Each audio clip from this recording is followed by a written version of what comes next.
Hi everyone, it's Mel Gabby here, and welcome to the 7-day reset. Okay, it's refresh, renew, rejuvenate, and reset. So we're on day one. I'm just going to navigate my information. And day one is stabilizing where you are. Okay, so the idea is you're not doing anything wrong. You are where you are. This is who you are right now. So if you've got any internal judgments going through your head, or you've avoided doing things because you think, oh my God, I'm just not in the same place as the other people that do this course. That's why I made it a self-learning course too, but you can join us in the groups. So growth can occur, but we also need to stabilize. And as I said on the intro videos, I didn't realize till I had my car accident that I really needed to not do anything. I'd had years of stressful jobs, running projects, a lot of the work I enjoyed, but I was running here, there, and everywhere, bringing up kids, washing, cleaning, doing the dishes, all of that kind of stuff. Until around 2016, and that's when I started to question who am I? Where do I want to go? What do I want life to look like? And so this program has been born recently. I came up with this idea because I've got some clients who've had accidents, ended up with burnout, and they're still healing. Other clients who have had chronic fatigue for a few years, like me, I've had burnout a couple of times. I've had men and women leave toxic relationships because it all has an impact on your mental health and well-being. So many of you can enter personal development feeling tired, confused, restless, or dissatisfied. And sometimes if we're doing the wrong program, we can just feel like a failure straight away. And it's not saying you are, it's just that this is the kind of stuff that goes through our head. So you could be tired, confused, restless, and dissatisfied. You may be melancholy, even get depressed, or even start to feel like, what's the point and meaning of life? And so we've got to be really mindful of that. So I do a different video on mind loops. But be open-minded that this is about I'm moving out of something, and maybe I'm moving towards something, and I'm tired, but it's about trusting the cycle and the process. And I will do a couple of bonus videos to explore what I mean about the cycle and the process so that you don't get trapped into perceiving it or analyzing it to be what it's not. So we can assume something's wrong with us. I know when I had burnout, I really thought something was wrong with us. I couldn't breathe properly. I was sleeping all the time. And one of my GPs at the time, actually, the first period I had, just said to me, Mel, you've just had a decade of loads of stress, sick kids, things going on with your husband, all of that kind of stuff. And I was like, what? I was fine. I can get on with it. And that's how I pretty much approach this. I can work, go to the gym 4 times a week, cook, clean, fresh meals, work 40 hours or even more, and manage the whole shebang myself, the money, the everything. So I was clearly made that way from the way that my mum was, and that's what was modeled to me. But without enough rest, without the right nutritious food, without, other things that I needed and help and support, it takes a toll, and it started to accumulate. So we can assume something's wrong with us, but often what's happening is the nervous system is just overloaded. We're in transition or even in identity evolution. We don't talk about this so much, especially in midlife, but Carl Jung's ideas on individuation and life phases is really good. It goes into it deep about that. So psychologically, when we experience prolonged stress, relational strain, or over responsibility, or even many life shifts, the nervous system can move into functional freeze, where you may still work, parent, show up, but internally you feel heavy, foggy, flat, lacking clarity, and just struggling to even fit in a couple of hours a week for yourself because you've really got to that place. And what happened for me was that accumulation slowly grew and grew. I ignored the warning signs, and then eventually, but everything is down to us. Sometimes there is some illnesses in the background, some health issues that haven't been identified. So I don't want to say it's all about what we're doing and how hard we're working, but that will have an impact. That's the reality. So existentially, this is always also a moment of becoming. So we can feel depressed, disillusioned, wondering if life lacks meaning, have a sense of hopelessness. We've down-regulated on the amount of time we spend with friends. We're not doing many fun stuff or joyful stuff.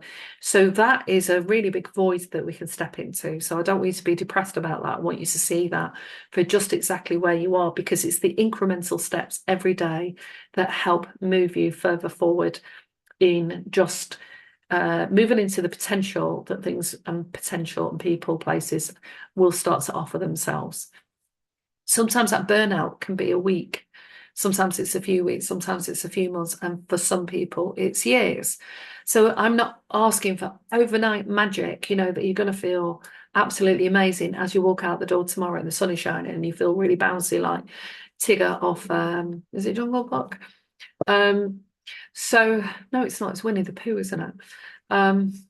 So you might feel like that. And after my car accident, I felt heavy, foggy, and flat every day. But what I noticed was by doing a little routine in stretching and yoga, I started to be able to shift some of that heaviness. So these tools work for a lot of people.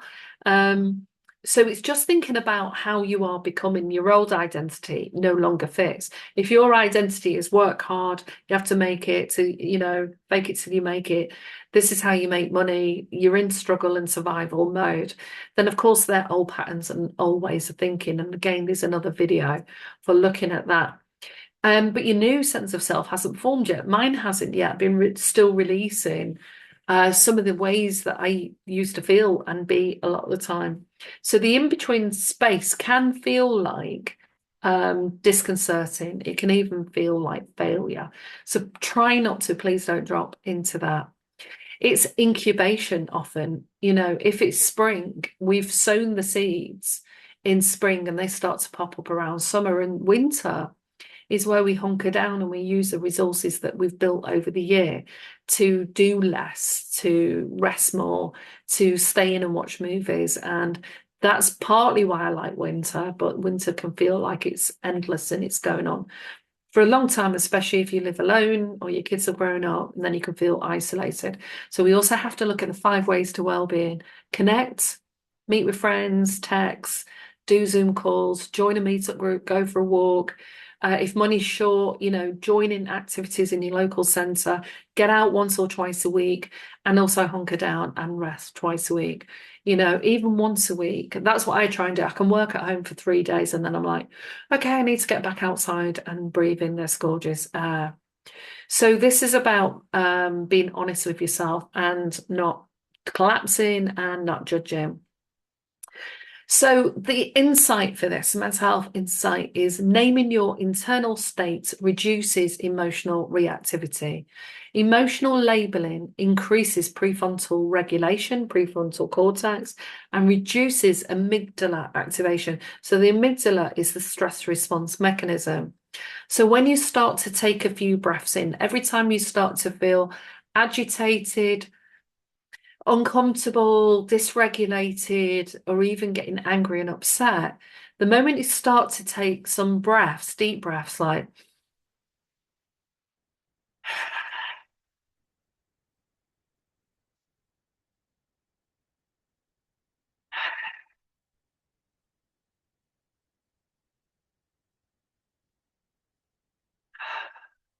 takes at least 3 breaths to start to relax the nervous system and the stress system and start to increase well-being.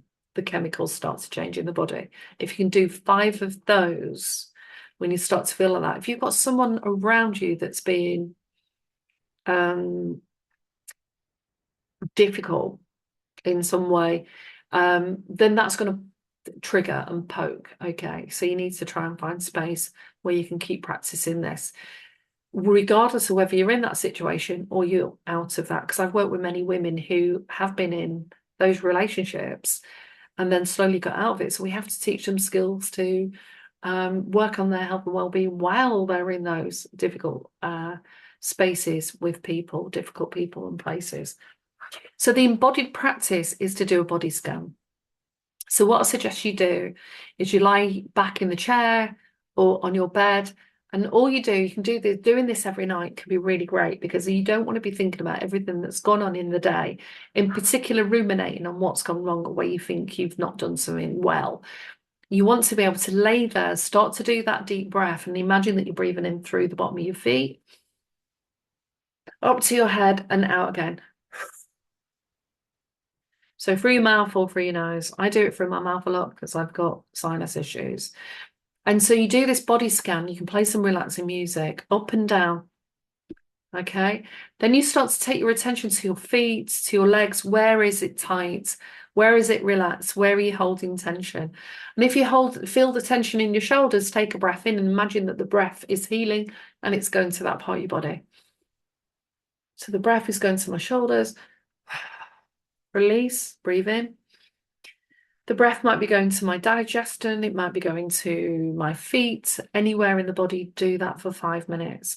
So switch off the phone, put this video on pause, and just practice that 5-minute body scan, noticing where it feels okay, where you feel relaxed, and where you're holding tension, and then sending your breath into those parts of the body where it sits. So the yoga pose to do with this is the mountain pose. So basically, mountain pose is just standing up with your feet slightly spread, your arms relaxed at the side, taking some deep breaths in and out, and just having a really relaxed gaze. So not really looking at anything in particular, and just holding that pose. And mountain pose is grounding, it's rooting, and it's just staying on the spot. Sometimes we're so tired we don't even want to stand up, okay? So if you can stand up just in mountain pose, just for maybe 20 seconds and just tune into your body. Each day there'll be a yoga pose that you build up into that. And I'll do a separate video, note to self, on the yoga 7 stances, okay? So the tarot with this is the Emperor, and the Emperor is about self-leadership and internal structure. It's creating a structure that works for you. So you might have a structure that is, you get up, you have a shower, you get the kids' stuff ready for school or your bag ready for work, you get the train at a certain time or ride to the train station at a certain time, going to work in this time period, or you work shifts. So that's structure. So we've also got to look at where are there time points that aren't filled. Where are the times in the morning, which for most people haven't got, unless you're like me and you work at home. I can put in that time as I've had a bath, do some yoga and do some mindfulness. For other people, it'll be the end of the day, or it'll be 5 o'clock. But they're usually busy points driving home or being busy when you get home. So the Emperor reminds us to have some structure. So I'm going to see if I can find my... So I use the Lightseers pack.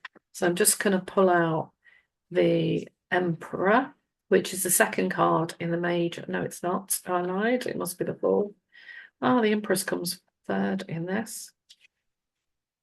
So the Emperor, the divine masculine, authority, power, natural leader, structure, strategic, analytical thinking, taking action and promotion.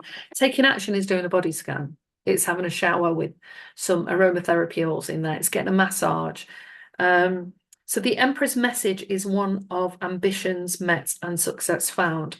So the ambition for this is 7 days to renew and reconnect.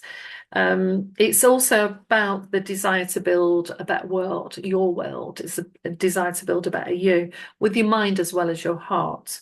So when this is not in the right place, when you're not in Emperor or in the mirror, the reverse, then we've got to think about unchecked power. We might be over pragmatic, rigid, corruption, selfishness, defensiveness, or desire for control and stubbornness.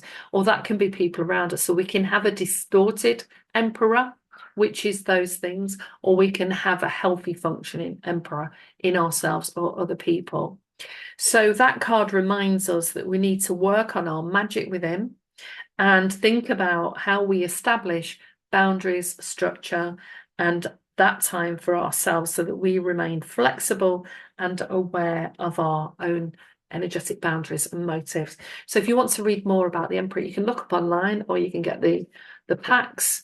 And the crystal that goes with this is the clear quartz, which is clarity and grounding. If you like crystals, that will help you ground. And the journal prompts, I'm going to read them slow, but they will be at the bottom potentially of the video description. The first thing to ask yourself is, where do you feel most depleted right now? What things do you, what do you do and where are you when you feel more energized? What has your body been trying to tell you? And you might have to do that body scan to be able to really connect with what the messages are that we're not always aware of. And what might this season be asking of you instead of demanding of you now? So the season is different, as in autumn, winter, summer, and spring. And so what's the season asking of you at the moment might be different than any of the other seasons, especially if you're in Europe, because we pretty much get the 4 seasons like that. So this is all it's asking you to do. If you want to go deeper and you want a book, there's a book by John Kabat-Zinn, and it's called Wherever You Go, There You Are. And I always do a book recommendation on these videos. So you can leave a note, let me know what you thought, or send me an email if you want to do some actual one-to-one work with me. We can arrange that. So thank you for listening, and do tune in and spend that time with yourself. And the next day, day 2, is understanding your patterns. Bye-bye for now.